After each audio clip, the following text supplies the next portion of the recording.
All right, India Today's One Nation, One Poll exclusive scoop. Committee recommends that in the event of a huge or a hung assembly there, no confidence motion.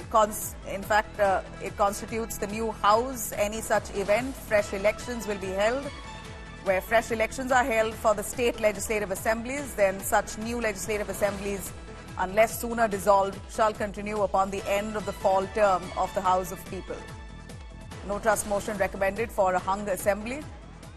India Today's One Nation, One Poll exclusive scoop.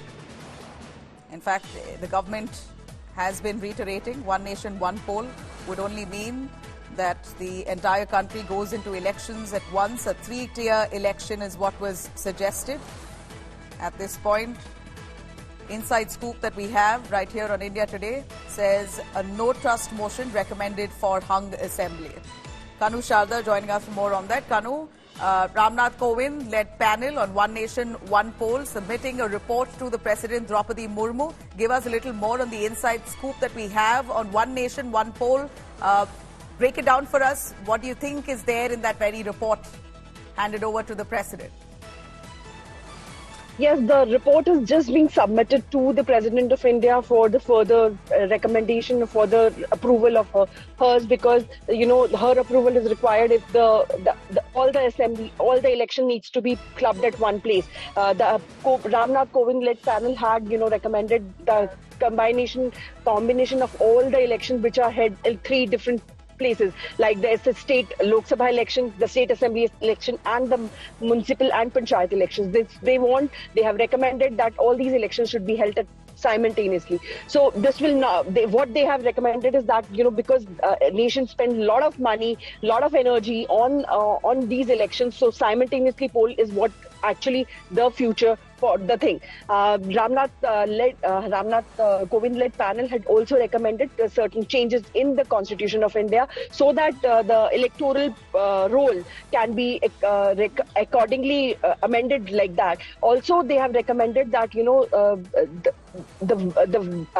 in case of hung assembly, how a unity government can be in place and how the no confidence motion cannot be in place asked in those circumstances. So all these recommendations are likely to be in consonance with the Law Commission of India, One Nation, One Poll, which is still pending before the Law Commission. So Law Commission of India has already saying all these things for quite some time, and now this Ram Nath Kovind-led panel, which was constituted in September last year by the government of India to recommend changes in the whole scenario, will now see some development. But I would like to tell you here that this implementation of this report will not likely before 2029, when the next general elections and the 19th Lok Sabha polls will take place. So the recommendations have been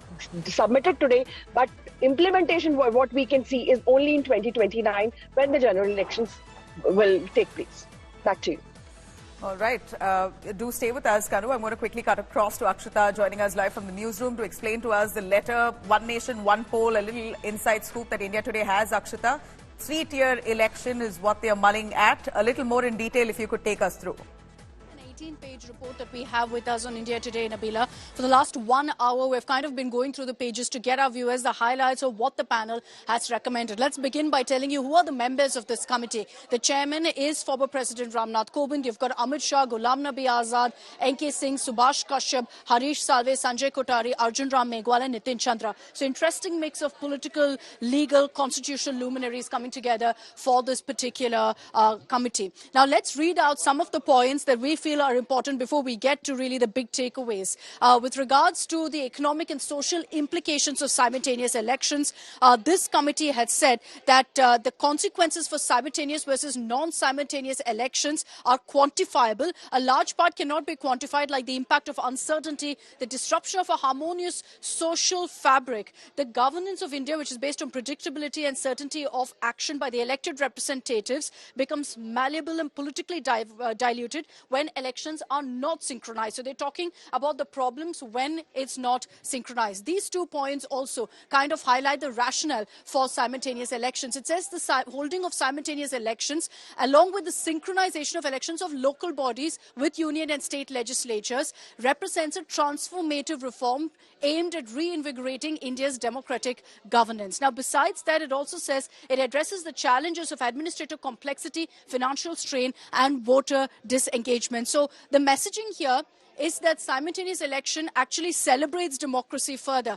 Let's come really to the most important part of this report, which is the recommendations that have been made. And I'll just read this out for you, because what you refer to about the three-tier process, that's what they essentially sum up here, saying that after examination of all relevant evidences, including the macroeconomic analysis, the committee finds that the loss of simultaneity in elections after the first 2 decades has had a baneful effect on economy, on polity and society. Now, they also said that it casts a huge burden on the government, businesses, workers and civil society at large. The committee therefore recommends that the government must develop a legally tenable mechanism in order to restore the cycle of simultaneous election. Now, beyond that, the second point here, this is where they're saying that the committee recommends in the first step, the first tier, simultaneous elections to the House of the People and the state legislative assemblies be held. In the second step, second tier, elections to municipalities and panchayat will be synchronized with state legislative assemblies in such a way that elections to municipalities and panchayats are held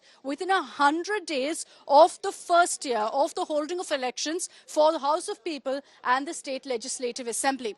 Then they say for the purpose of synchronization, the committee recommends that the President of India, by notification issued on the date of the first sitting after a general election, bring into force the provision of this article, and the date of the notification shall be called the appointed date. That's also a very, very important point here. Besides that, they say that the tenure of all state legislative assemblies constituted by elections after the appointed date and before the expiry of the full term of the House shall be only for the period ending up to the subsequent general elections to the House. So essentially, that's how they will ensure that all elections can be held together in one go, like Kanu said, from 2029.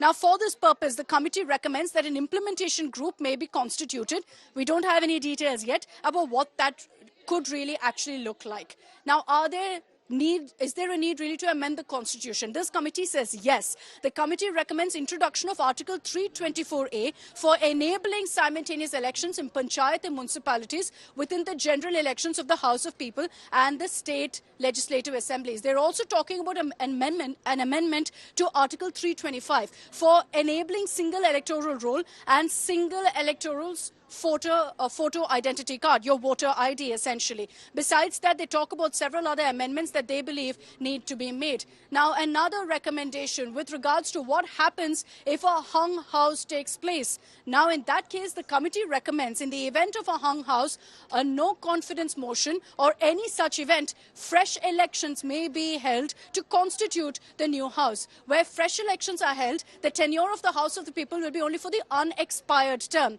and of the immediately preceding full term of the House of People, and the expiration of this period shall operate essentially as a dissolution.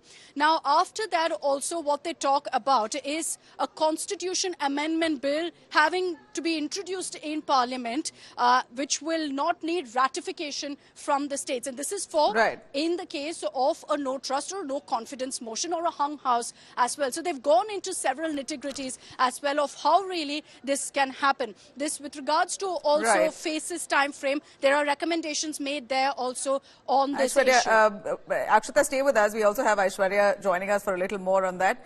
Aishwarya, over to you on the consultations that have gone behind actually submitting this comprehensive report, an exhaustive 18,000-page report that's been handed over to President Droupadi Murmu, where we believe that multiple stakeholders have been consulted, be it political parties, constitutional experts, people within the ambit, constitutional ambit, have been taken into cognizance, and 191 days of research and thorough probing has led to this massive report that's been presented. What next do we expect? 2029, one nation, one poll. Well, that is exactly what, the EC also at the moment, Nabila, let me tell you, is working upon, because there are a lot of permutations and things that the Election Commission also will now have to look into. But one of the things that all the people are on one page is the amount of money which is being spent. On an average, in a country like ours, we see elections being held at least 5 times in 1 year. That is something that the Prime Minister, the BJP and a lot of other political parties also are in favor of, saying that this needs to be reduced, because the money which is being spent now can be spent on other things, can be spent in making sure that India becomes number 3, number 2 and then number 1 in the world with regards to economy. So those are the things that have now been taken into charge. From what we are understanding, it has been given. And now, all the mechanisms will work towards making sure that by the next Lok Sabha elections, that is 2029, India actually moves towards one nation, one election, because those are the things that now the PM has been speaking about. And a lot of opposition parties also, to a great extent, do believe that one nation, one election is something that's the need of the hour. Nabila. All right. Aishwarya, if you could break it down for us on who exactly is in the panel to probe One Nation, One Poll. We know Ram Nath Kovind is the man who's been leading it. But apart from that, the people who are in the panel, if you could take us through, and a report that's been submitted to President Droupadi Murmu, what does this mean? What happens next now? Well, one of the foremost things that they will do now is to make sure that they go to the Election Commission of India, because with regards to election, the apex body in our country is the ECI. The ECI, let me tell you, at least over the past 6 to 8 months has been working on this and making sure that they have all the details of all the voters, because now what the Election Commission will have to do is to make sure that they have one, voter ID and also making sure that the dates are such that elections can be held together. Over the past 6 to 8 months, Election Commission also on its own has been working on it, and the apex body will be the ECI. It is the ECI which will now take it forward, but yes, this will take at least next 2 to 3 years, Nabila. That's what we understand from the ECI, and they have started working on it. Over the next, course of 1 year, we will see a lot of things coming out from the we will see things coming out from ECI, and then they will make sure that in 2029, because that's what they are working on at the moment, Nabila, we will see one nation, one election. All right, that's the next election term. By 2029, the BJP is mulling over implementing one nation, one poll. Due to the expenses that goes into multiple elections, the logistics of it, the government believes that across Assembly and Lok Sabha segments, if you have one election simultaneously across the country, it's beneficial on many levels. A 3-tier election is what is proposed in 2029. Let's see how this report is taken further. Thanks very much, Aishwarya, Kanu Sharda and Akshita, for joining us on that.